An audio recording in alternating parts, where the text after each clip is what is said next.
Hey guys, it started to drizzle a bit. We are in Marsa Scala. My fans are getting to know each other, they're making friends now. And we are going to meet up with my sponsor, Angels and Crystals. There's Grazzella, hopefully there's also Annabelle. It's where I get my nails done, it's where I get pampered basically. And I'm going to want to introduce them to the products obviously that I use. So we're going to, before it starts raining, we're going to get inside of Angels and Crystals. Come. Let's go guys. A little bit stressed, it's a long day, it's Saturday. It's okay, we're fine, as always. Xinti nara second white. Iva, bidinna nara l-koll. Meta nitfala web għandi l-assa. Ma nitix pala rriħa bizbis. That's the thought about it, is vera. When you come to certain places. You feel relaxed. Yes, you are already Disconnected from the outside. Exactly. Jina għonnek jissad nivertier, so with some Exactly. So, help yourself. You have something nice. Today it's a little bit warm because we have, it's orange and ginger.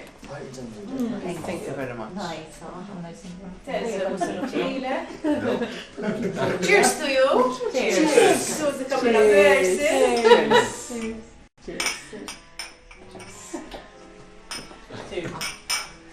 Cheers to what?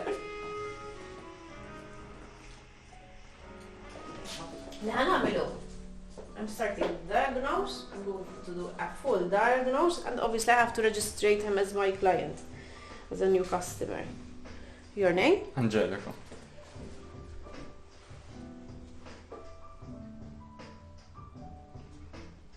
Surname? Mriffa. Naqleb minn female għal male because she takes also notice if the client is a male client or a female client. May I ask the age group? 25. 25, everyone wants to say his number then. Sissa dejja Ġid il-baby tal-grupp tagħna l-lum. Iż-żgħir. May I ask you have to, I'm going to do a full diagnose. Where do we go?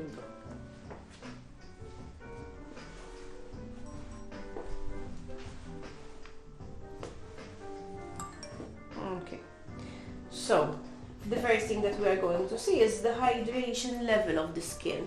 Okay, and obviously how hydrated the skin, how good hydrated the skin will have a good elasticity.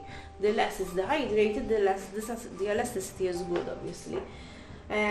He's still on the dry side. That's not speaking if he is shiny, if he's oily from the outside, but underneath the hydrated cells. They still need to be better hydrated, and obviously it goes a little bit down with the elasticity. We're going to check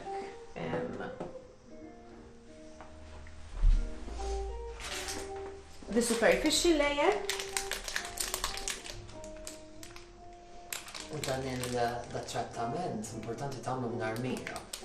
It does need with makeup. It Ma does tellifix daqshekk lejn il-kamera.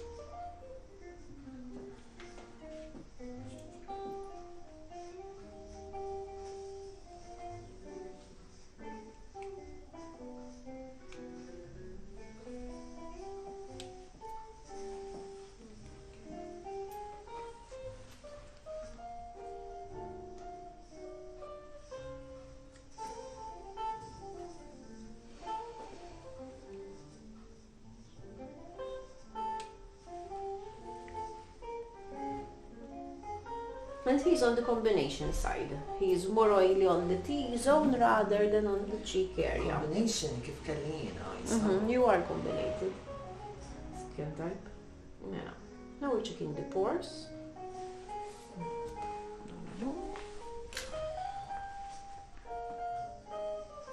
Kemm detailed. Vera. samġer. Eżatt. Tidru minna.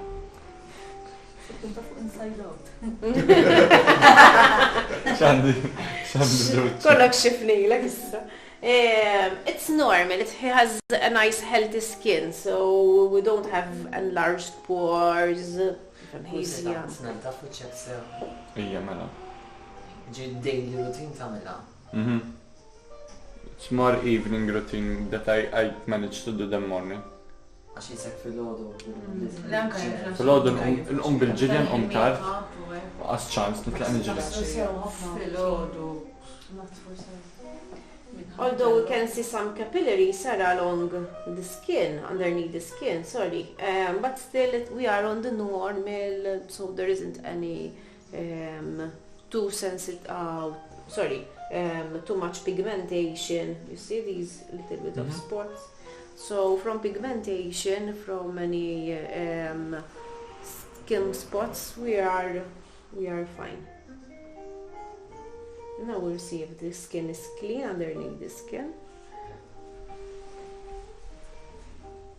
Normally here, that's the area where we need to treat most.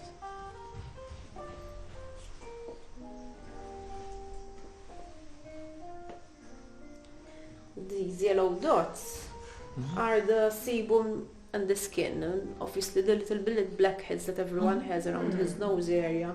I went straight on his nose so I can show you. They show yellowish because it's sebum. So that needs to be clean off. Il-blackheads. Għalfejn jisiru, kif jisiru? Mela, aħna with every pore we have the sebaceous gland, alright? Li għada mek, għada t-funzjona meta tkun għada f'ritmu normali. Joħroġ iż-żejt, because if we don't have oil, our skin doesn't hydrate. Fil-fatt illum il-ġurnata we wash too much actually.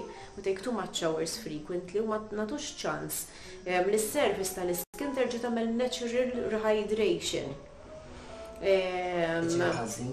Li tinħasel ta' spiss ħafna ħażin.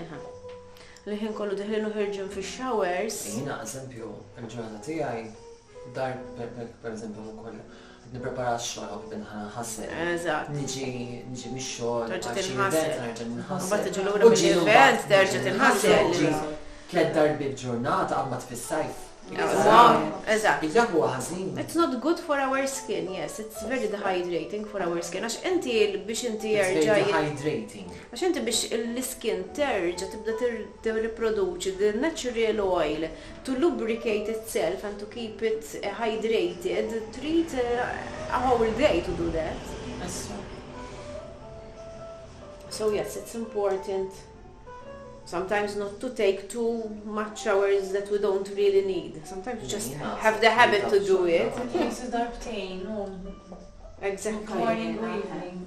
Smaġi kolli. Nashtik. Ma noħroġ dejjem. Ġili anka billi. Tidħol toħroġ. So he needs to take care around his eye area, because since the skin is a little bit dehydrated, we might start to have a little bit of lines of the first vertical line. So he needs to keep his eye more hydrated as well, with a nice eye cream, obviously. U peress li għadu zaħir, nasib tajjeb li jibda mela. kmini.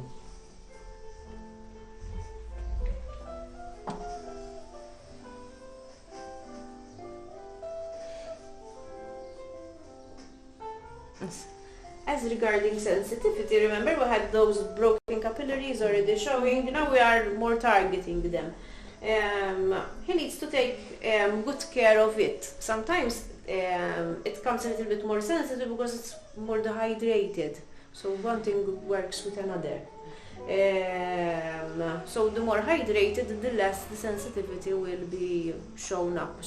If the skin gets too sensitized, jibda jħraq kollox, you can't stay in hot places, you will flash off.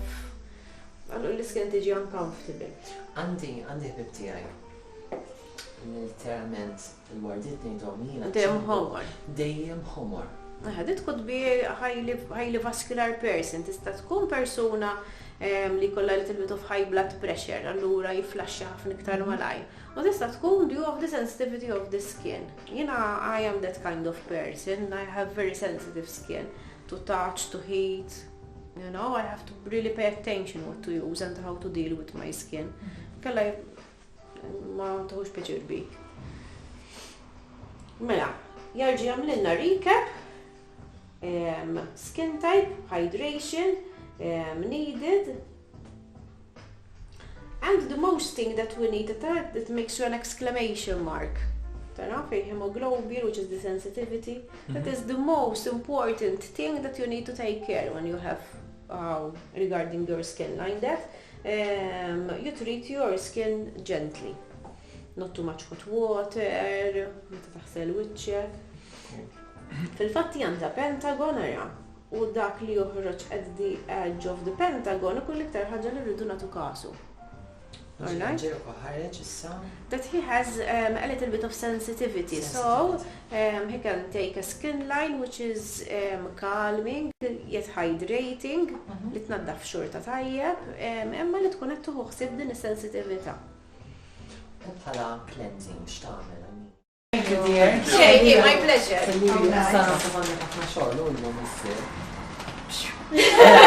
Let's go back. It was one of those days today, yeah. Tajjeb. Fully completed.